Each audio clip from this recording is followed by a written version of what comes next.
오늘 우리에게 주신 하나님 말씀 함께 보도록 하겠습니다. 마태복음 5장 9절 말씀입니다. 마태복음 5장 9절 말씀 우리 다 같이 한 목소리로 읽어보도록 하겠습니다. 시작. 화평하게 하는 자는 복이 있나니 그들이 하나님의 아들이라 일컬음을 받을 것이며. 아멘. 네, 오늘 이 본문 말씀을 가지고 팔복 7번째 시간으로 화평하게 하는 자의 복에 대해서 함께 나누어 보도록 하겠습니다. 자, 어느덧 이제 팔복에 대한 이 말씀이 7번째까지 왔어요. 그래서 오늘도 하나님 나라의 백성으로서 우리가 가져야 할 자세와 또 우리가 예수님을 따라가고 닮아가고자 하는 그런 제자된 삶으로서 가져야 하는 태도가 어떤 것인지 좀 나누어 보고자 합니다. 우리 팔복에서 5번에서 8번까지, 그러니까 5번째에서 8번째까지의 복은 자기중심적 신앙을 넘어서 타자나 공동체 이상의 대상에게까지 영향을 준다라고 말씀을 드렸습니다. 그러니까 우리가 팔복에 대한 이야기를 뭐 오늘 갑자기 들으시는 분도 계실 수도 있고 또 계속해서 같이 들어오신 분도 계시겠지만 1번부터 4번까지의 선포하는 복은 자아중심의 신앙을 버리는 신앙들이거든요. 그리고 그 네 가지가 전제된 상황에서 이제 5번부터는 타자에 대한 마음으로 넘어가게 됩니다. 그래서 긍휼하게 여기는 마음, 또 마음이 청결해서 또 다른 사람들을 또 함께 또 바라볼 수 있는 마음, 또 오늘은 화평하게 하는 자. 그래서 이것도 역시 타자에 대한, 공동체에 대한 그런 모습을 우리에게 말씀하고 계시는 것이죠. 그래서 오늘 7번째 복, 예수님은 이렇게 말씀하십니다. 화평하게 하는 자, 즉 혼자서 화평한 사람이 아니라 화평하게 만드는 자, 타자와의 관계 속에서 화평하도록 노력하는 자가 복이 있다라고 선포하신다는 거죠.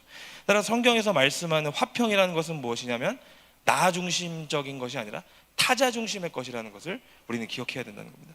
자, 우리는 오늘 본문을 이야기하기에 앞서서 예수님이 이 7번째 복을 선포한 그 당시의 시대 배경을 먼저 알아볼 필요가 있어요. 당시 유대 사회는 어떠했느냐? 평화가 필요했습니다. 혼란의 연속이었고 또 평화가 없는 그런 시대였어요.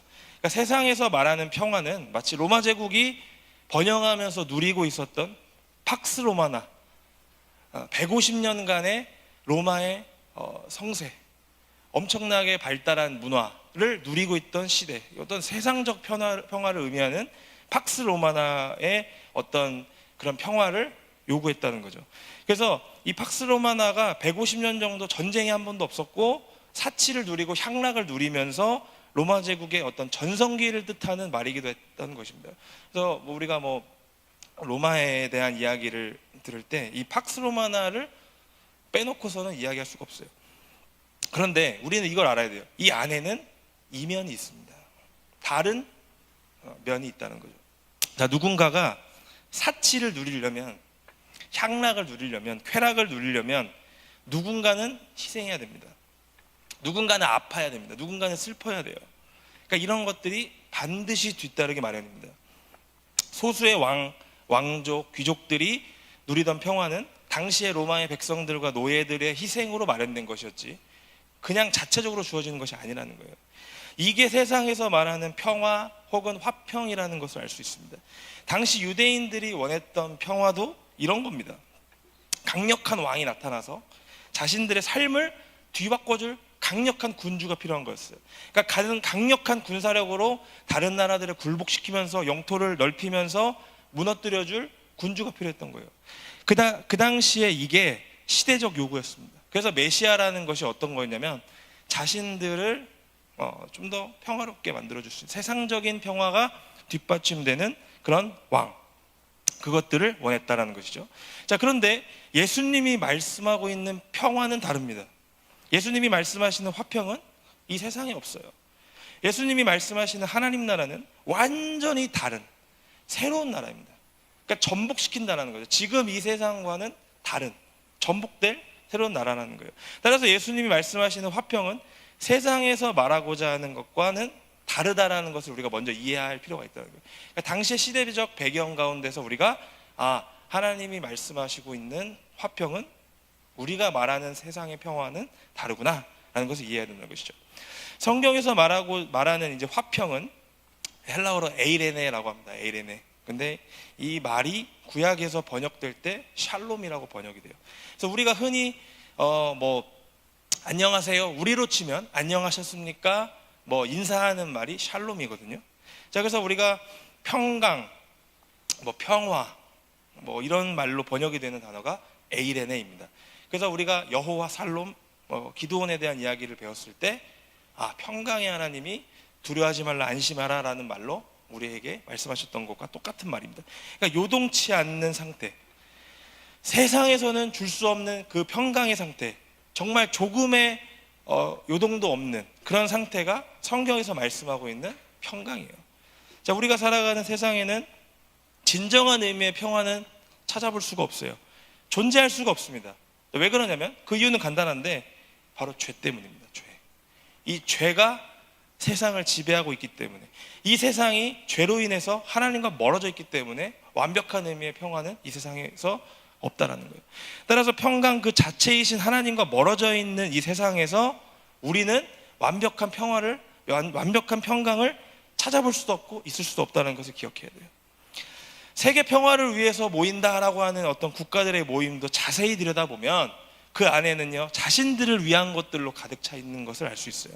자, 그 자리에 자신의 이익이 되지 않으면 참여할 수가 없습니다. 그래서 보통 세계의 평화를 위한다는 모임들 보면 누가 참여합니까? 세계에서 네로라는 강대국들만 참석합니다. 약소국들은 그 안에 들어갈 수가 없어요. 왜? 강대국들이 자신들의 이익을 위해서 참석했기 때문에 그렇다는 거죠. 1차 세계대전이 마무리되고요, 승전국과 패전국들이 파리에 모여서 회의를 열었습니다. 최근에 우리가 파리 올림픽 있었는데 이 파리에서 회의가 있었는데 그 회의 이름이 뭐였냐면 파리 평화회의였습니다. 웃기죠?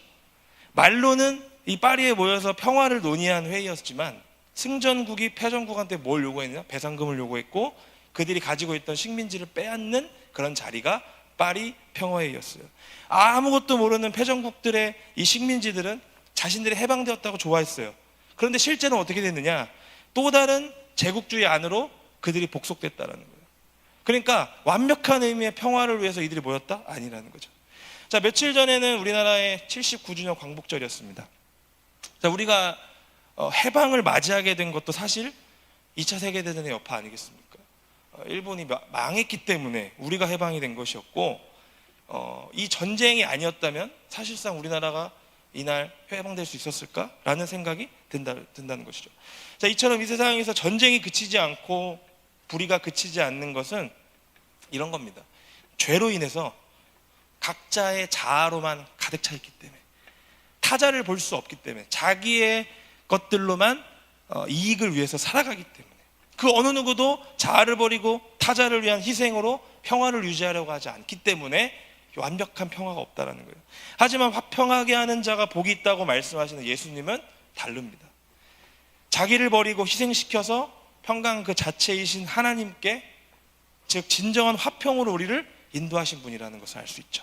우리 에베소서 2장 12절에서 15절까지의 말씀을 다 같이 한번 읽어보겠습니다. 시작. 그때 너희는 그리스도 밖에 있었고 이스라엘 나라 밖의 사람이라.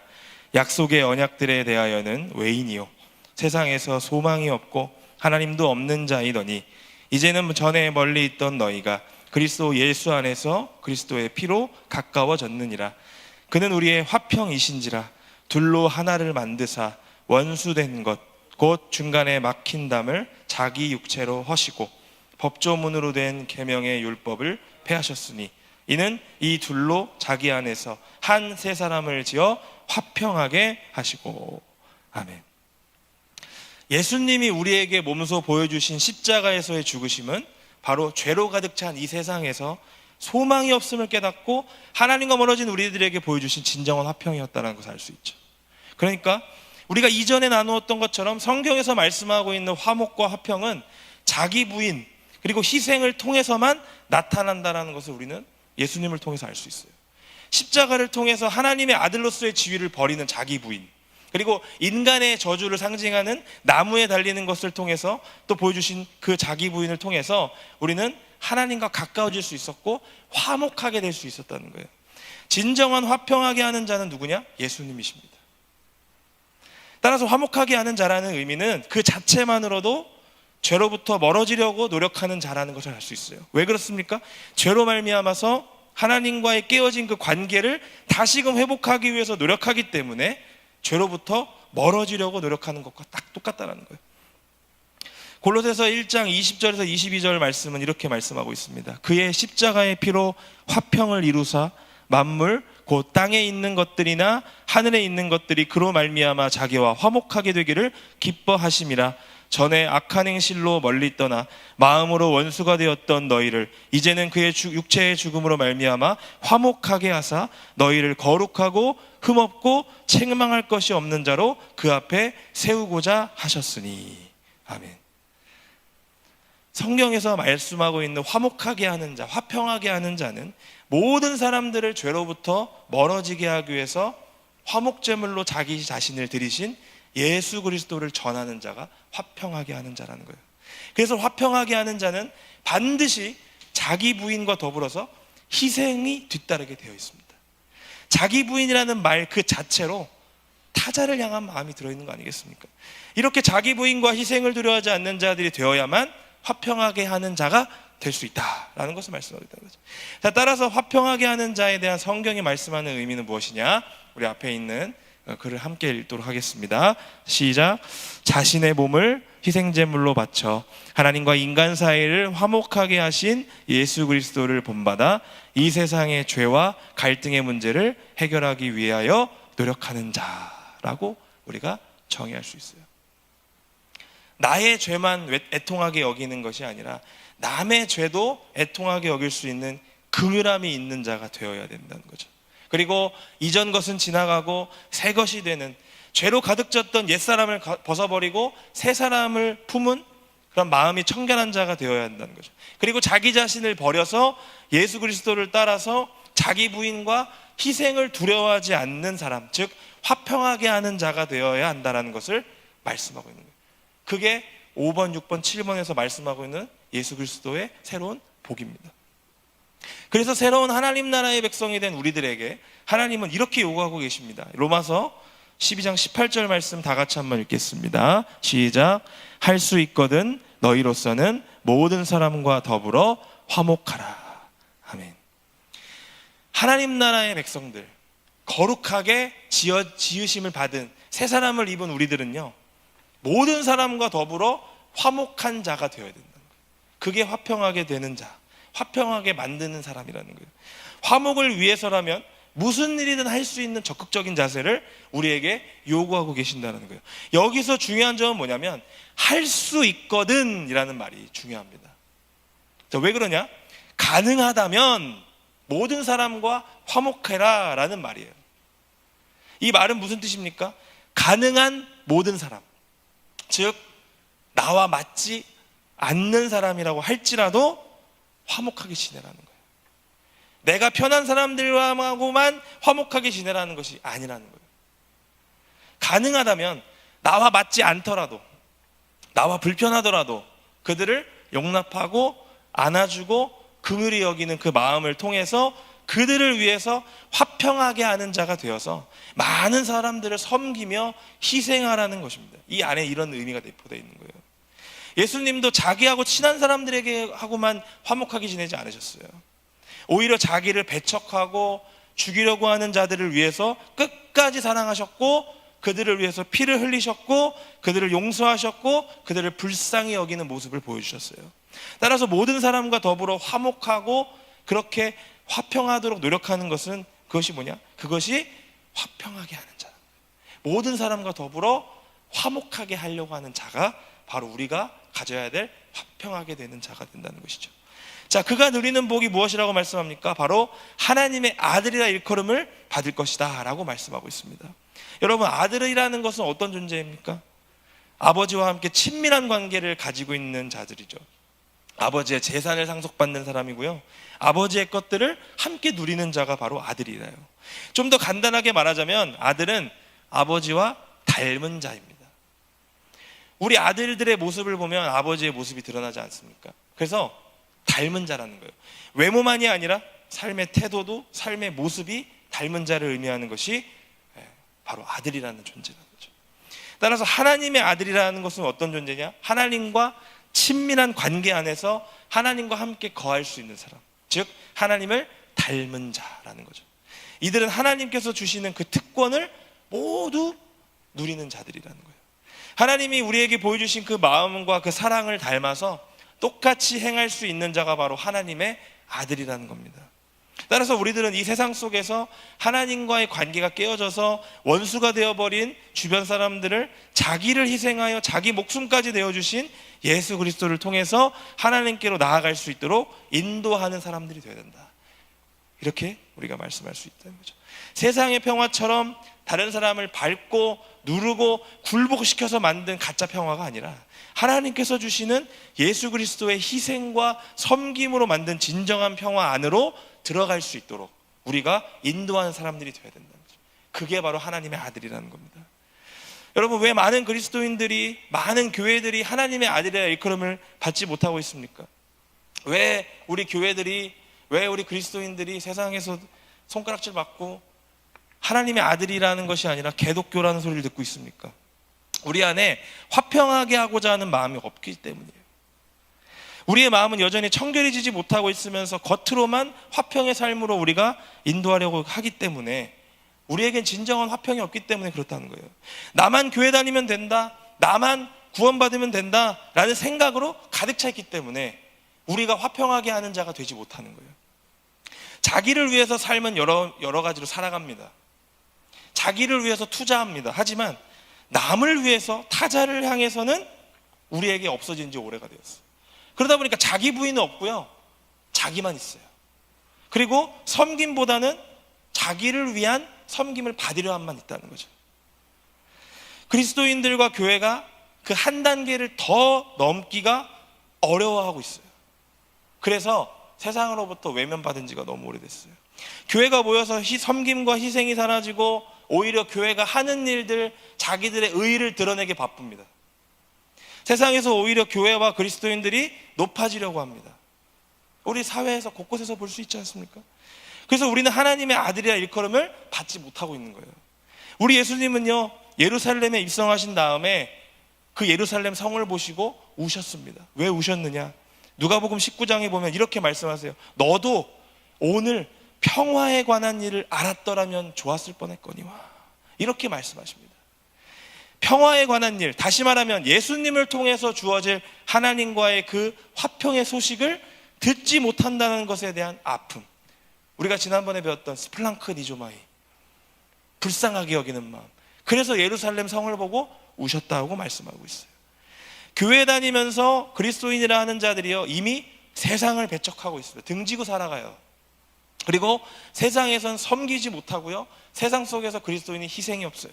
이렇게 화평하게 하지 못하는 그리스도인들에게 야고보 사도는 말하고 있습니다. 우리 야고보서 3장 18절 말씀 다 같이 읽겠습니다. 시작. 화평하게 하는 자들은 화평으로 심어 의의 열매를 거두느니라. 아멘. 우리가 읽진 않았습니다만 윗 본문에 뭐라고 하고 있냐면, 세상의 지혜는 시기와 다툼처럼 우리 안에 혼란을 야기하는 약한 일들로 가득하다고 말합니다. 세상에서 아무리 지혜가 뛰어나고 많이 배웠다 하는 사람들도 시기와 다툼으로 결국엔 자기 것들을 드러내려고 혼란을 야기한단 말이에요. 그런데 오직 위로부터 난 지혜는 의의 열매를 맺도록 한다라고 말하고 있어요. 여기서 의의 열매를 만들어내는 위로부터 난 지혜가 무엇이냐? 바로 화평이에요. 화평. 각자의 삶을 살다가 온 우리 그리스도인들은 교회라는 곳에 한 분 하나님을 예배하기 위해 모입니다. 그런데 우리 각자도, 여러분들도 각자의 삶을 살다 보니까 어때요? 모였을 때 우리 안에서조차 화목하지가 쉽지 않습니다. 우리 그리스도인들이라고 하는 자들도 교회에 모였을 때 화평하게 만들기가 쉽지 않아요. 그 안에서도 분란이 있고 혼란이 있고 자기 의가 드러나는 삶들이 많이 있습니다. 그래서 교회가 원래의 의미를 많이 퇴색시킨 지 오래입니다. 그런데 우리 교회부터 화평의 열매를 맺지 못하니까 세상 속에서 힘을 잃어버린 지 오래갔다는 거예요. 따라서 우리는 뭐부터 해야 되냐면, 먼저 화평의 열매를 맺을 때 우리 안에서부터 맺을 수 있어야 돼요. 우리 안에서 화목할 수 있어야 돼요. 우리 안에서 자기 부인을 할 수 있어야 되고, 우리 안에서 섬길 수 있어야 된다는 거예요. 그런데 우리 안에서조차 그런 것들이 없어지니까 밖에 나가서 그것들을 할 힘이 없어지는 거죠. 우리부터 먼저 화평의 열매를 맺을 때 비로소 세상은 우리의 영향력 안으로 들어올 수가 있습니다. 우리가 서로 섬기며 희생을 두려워하지 않는 마음으로 먼저 서야 된다는 것이죠. 우리가 진정으로 그리스도인이 되어서 하나님 나라의 새로운 백성이 되기를 원한다면, 우리가 진정한 예수님의 제자가 되기를 원한다면, 우리 마음 가운데는 우리부터 화평의 열매를 맺을 수 있어야 된다는 겁니다. 우리 공동체가 먼저 화평의 열매를 맺게 되면 우리는 여전히 죄의 문제를 해결하지 못하고 있는 그 많은 사람들을 위해서 자기 몸을 희생하며 우리의 삶으로 화평이신 예수 그리스도를 드러내며 섬기고 희생할 수 있는 힘이 생긴다는 거죠. 자, 우리가 이렇게 살아갈 때 우리는 하나님을 닮은 아들로서 살 수 있습니다. 세상으로부터 하나님의 아들이라 일컬음을 받는 사람으로 살아갈 수 있게 된다는 거예요. 바라건대 여러분의 삶의 자리에서 화평하게 하는 자가 되기를 주님의 이름으로 축원드립니다. 화평이신 우리 주 예수 그리스도를 우리의 삶으로 전하는 자가 되기를 원합니다. 예수 그리스도의 섬김과 희생을 여러분의 삶으로 전할 수 있는 자들이 되기를 기원합니다. 우리 안에서 먼저 갈등과 시기, 다툼이 없어야 돼요. 그래서 우리 안에 혹시라도 공동체 안에서 그런 갈등을 경험하고 계신 분들이 있다면, 서로 시기하고자 하는 마음이 있다면, 어떤 그런 다툼이 있는 그런 공동체원들이 있다면 이 시간 우리가 주님 앞으로 갖고 나가야 됩니다. 우리부터 화평의 열매를 맺을 수 있도록, 우리부터 위로부터 난 지혜를 가지고 의의 열매를 맺을 수 있도록 우리가 먼저 변화되어야 돼요. 그렇지 않으면 이 세상으로 나아갈 때 우리 안에 힘이 없습니다. 우리 안에서 화평의 열매를 경험한 다음에 우리는 세상에서 넘쳐나고 있는 죄로 인한 문제들, 갈등의 문제들, 여전히 나타나고 있는 우리 세상 속에 나타나는 불의함을 향해서 우리는 적극적으로 향해 나가야 돼요. 그냥 보고만 있는 삶이 아니라 적극적으로 세상과 하나님 사이를 화평하게 만들기 위해서 노력하는 우리 모두가 될 수 있기를 바랍니다. 그래서 우리 모두가 하나님의 아들이라 일컬음을 받는 그 은혜를 우리 모두가 누리게 될 수 있기를 주님의 이름으로 축원드립니다.